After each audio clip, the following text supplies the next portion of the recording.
Houthi विद्रोही लाल सागर में commercial ships को टारगेट करके हमला कर रहे हैं। रोजाना वो किसी न किसी जहाज पर मिसाइलें दाग रहे और इसका असर अब दुनिया भर में देखने को भी मिल रहा है। कई देशों को लाल सागर में हूतियों की तरफ से पैदा की जा रही रुकावट की वजह से भारी नुकसान हो रहा है।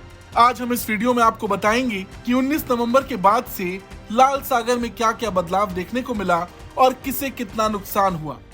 बिगड़ती सुरक्षा के चलते कई बड़ी शिपिंग कंपनियों ने उस मार्ग से अपनी सेवाएं निलंबित कर दी। एमएससी और सीजीएम प्रमुख शिपिंग कंपनियां हैं जिन्होंने अपनी सेवा निलंबित कर दी है। हमले के बाद 40% लाल सागर से गुजरने वाले जहाजों की संख्या में कमी आई है।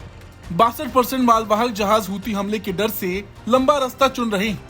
कुछ शिपिंग लाइनें केप ऑफ गुड होप के आसपास लंबे मार्ग का विकल्प चुन रही। इससे यात्रा के समय में 12 से 14 दिन जुड़ गए हैं। माल ढुलाई दरों में 50% तक की संभावित वृद्धि की आशंका है। भारत के नजरिए से देखा जाए तो हूतियों ने भारत आ रहे जहाज पर भी हमला किया। ऐसे में भारत के लिए भी लाल सागर सेफ नहीं है। भारत का स्वेज नहर और लाल सागर मार्ग से लगभग 200 अरब डॉलर से अधिक का समुद्री व्यापार होता है। रूसी कच्चे तेल का आयात भी स्वेज नहर के माध्यम से होता है। ऐसे में भारत आ रहे जहाज भी दूसरा और लंबा रास्ता चुन रहे। 2024 में भारत का निर्यात 3 से 4% बढ़कर लगभग 800 बिलियन डॉलर होने की उम्मीद है।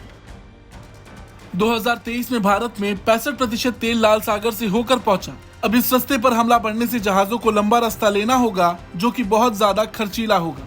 अब अगर बाकी देशों पर नजर डाली जाए तो उनका भी कुछ यही हाल है, क्योंकि वैश्विक व्यापार का लगभग 12% लाल सागर से होकर गुजरता है, जिसमें 30% वैश्विक कंटेनर ट्रैफिक भी शामिल है। अरबों डॉलर का व्यापारिक सामान और आपूर्ति हर साल लाल सागर से होकर गुजरती है। इसका मतलब है कि वहां अगर देरी होती है तो दुनिया भर का ग्लोबल ट्रेड प्रभावित हो सकता है। हमले की वजह से कच्चे तेल और ईंधन के वैश्विक शिपर्स को बुकिंग लागत में बढ़ोतरी का सामना करना पड़ा है। अकेले दिसंबर में चीन से भूमध्य सागर तक एक कंटेनर भेजने की लागत 44% बढ़ गई।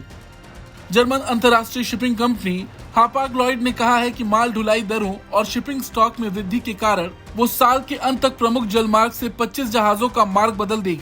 ग्रीस ने कहा कि वो बहुराष्ट्रीय गठबंधन के हिस्से के रूप में शिपिंग की सुरक्षा में मदद के लिए क्षेत्र में एक नौसैनिक फ्रिगेट भेजेगा। ग्रीस की बात की जाए तो ग्रीक जहाज मालिक वहन क्षमता के मामले में दुनिया के लगभग 20% वाणिज्यिक जहाजों का नियंत्रित करते हैं। हूती विद्रोहियों के हमले के डर से बड़ी कंटेनर शिपिंग कंपनियां अपने मालवाहक जहाजों को लाल सागर से बचकर लंबे मार्गों पर भेज रही हैं। इसके चलते उन्हें 6000 किलोमीटर से ज्यादा की अतिरिक्त दूरी तय करनी पड़ती है। यदि स्थिति में सुधार नहीं हुआ तो भविष्य में उपभोक्ताओं को आयातित उत्पादों के लिए अधिक कीमत चुकानी पड़ेगी।